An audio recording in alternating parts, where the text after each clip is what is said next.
Alors, nous allons ici discuter comment on peut utiliser la diffraction et de simples lentilles pour effectuer un traitement tout optique de l'image et pour obtenir directement des transformés de Fourier. Alors, pour ça, on va considérer un éclairage cohérent, donc typique d'un éclairage fait par un laser. On pourrait étendre les concepts que je vais discuter à un éclairage incohérent. Il y aurait juste quelques petits changements à faire. C'est un petit peu les mêmes changements que ceux qu'on a pris en compte quand on a considéré d'un côté la réponse percussionnelle cohérente et d'un autre côté la réponse percussionnelle incohérente. Alors on va placer un objet qui va nous définir notre plan objet. Et pour avoir la position de notre image, eh bien on va appliquer les règles traditionnelles de l'optique géométrique. C'est-à-dire qu'on va tracer un premier rayon qui va passer par le centre optique de notre système, et puis on va tracer un second rayon parallèle à notre axe, et ce second rayon, on sait qu'il va passer par le foyer de notre lentille. Les deux rayons vont se croiser et vont définir la position de notre image et de notre plan image. Alors, dans le schéma optique, il y a quelque chose qui est intéressant, c'est le plan focal. Pourquoi il est intéressant, ce plan focal? Donc, pour rappel, le plan focal, c'est le plan qui passe par le foyer image de la lentille. Eh bien, une des propriétés qu'on a au plan focal, c'est qu'on obtient la transformée de Fourier. Alors, pas exactement la transformée de Fourier parce qu'il y a un terme de phase qui est encore là. Mais si on regarde l'image seulement, eh bien, le profil d'intensité va bien être égal, lui, au module de la transformée de Fourier prise au carré. Donc là, on a un moyen tout optique pour réaliser des transformées de Fourier à 2D et on voit ici tout l'intérêt que ça peut représenter, notamment quand on ne disposait pas des ordinateurs. Aujourd'hui, ils ont toute la puissance pour faire extrêmement rapidement des transformées de Fourier à 2 dimensions, notamment grâce à l'algorithme de la transformée de Fourier rapide. Mais, par exemple, juste après-guerre, eh bien, une telle puissance n'était pas disponible. Et là, on avait vraiment un moyen très performant pour faire instantanément des transformées de Fourier. Alors, ce montage-là, ce n'est pas forcément le montage qui va être utilisé et qui sera le plus intéressant. En pratique, le montage qui sera mis en œuvre quand on veut faire du traitement d'image, ce sera ce montage-là, qui va reposer sur 2 lentilles convergentes. C'est un montage qu'on dénomme généralement le montage 4F, parce que vous voyez, on a 4 fois la focale qui intervient. Donc on va toujours travailler en éclairage cohérent et on va placer l'objet au foyer objet de la première lentille. Les lentilles sont séparées de 2F. Ici on va prendre des lentilles identiques et on va tracer le positionnement de notre image. Donc méthode de l'optique géométrique traditionnelle. On peut prendre un rayon qui est parallèle à l'axe optique. Il va converger au foyer de la première lentille, qui est aussi le foyer objet de la seconde lentille, ce qui fait qu'on va observer en sortie un rayon qui est parallèle à l'axe optique. Le second rayon qu'on peut prendre, c'est le rayon qui passe par le centre de la lentille. Donc ce qu'on retrouve, c'est que l'image est située dans le plan focal de la deuxième lentille.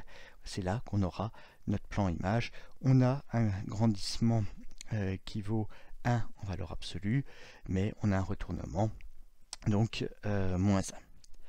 Alors ici, le plan qui sera intéressant pour faire du traitement d'image, ce sera le plan focal de la première lentille. Pourquoi il sera si intéressant? Parce qu'on va y retrouver la transformée de Fourier, et là, elle va être exacte. Ce sera plus à un terme de phase près. Donc, on pourra vraiment avoir la vraie transformée de Fourier. On n'aura plus cette incertitude qu'on avait dans le premier montage.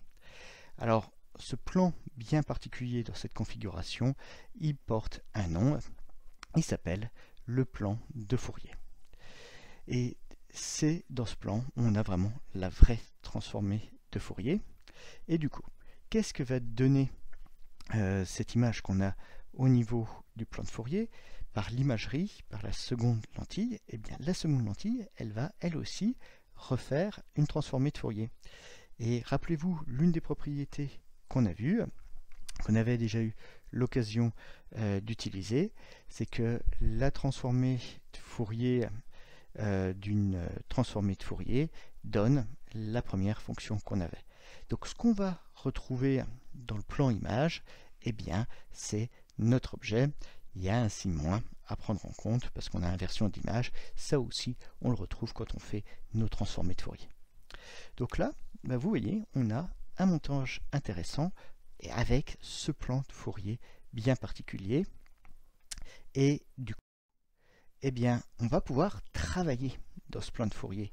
On a accès direct au spectre, donc on va pouvoir le modifier, le manipuler, que ce soit en phase, en intensité, en plaçant des objets dans le plan de Fourier.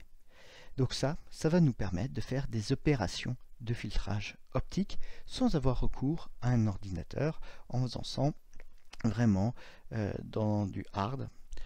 Et les filtres qu'on pourra faire, ça pourra être des filtres passe-bas, des filtres passe-haut, des opérations d'étramage optique, de reconnaissance d'orientation. Donc je ferai sur ces différentes opérations des vidéos plus spécifiques. Mais si je prends par exemple le filtrage passe-bas, ça va consister en quoi? Pour le filtrage passe-bas, on va chercher à éliminer les plus hautes fréquences. Donc on va mettre dans le plan de Fourier une pupille qui va ne faire passer que les fréquences qui sont au centre, donc les fréquences les plus basses. Donc ça revient à multiplier dans le plan de Fourier notre spectre par la forme, la fonction de transparence de la pupille qu'on applique dans le plan de Fourier, et l'image qui sera obtenue, ce sera l'image initiale sans ce traitement convolué avec la transformée de Fourier de la fonction de transparence qu'on a mis. Donc vous voyez, on a, en changeant ce qu'on va pouvoir mettre dans le plan de Fourier, des moyens de changer ce qu'on a sorti. Dans les opérations ici, j'aurais pu aussi rajouter l'apodisation, on en avait parlé dans une vidéo récente. Alors ça, c'est des traitements assez basiques. Actuellement, on n'a plus forcément besoin d'avoir un recours à des montages tout optiques, mais en fait, ces montages, ces traitements tout optiques, ils sont revenus à la mode et ils réexcitent de nouveau un certain intérêt dans un contexte d'apprentissage profond. En effet, dans ce contexte, comme on peut voir dans cet article très récent publié dans la revue PRL, on va de nouveau réutiliser ces montages 4F et on va mettre dans le plan de Fourier des réseaux diffractifs qui vont permettre de faire de manière tout optique des opérations qui sont propres au deep learning, des opérations avec des réseaux convolutiques. Et ça permet vraiment des apprentissages plus profonds. C'est une voie de recherche beaucoup plus prometteuse, comme on voit dans ces différents articles, par exemple dans Science, qui est une des revues les plus prestigieuses, ou bien faite par des collègues de l'université de Franche-Comté, du laboratoire FemtoST.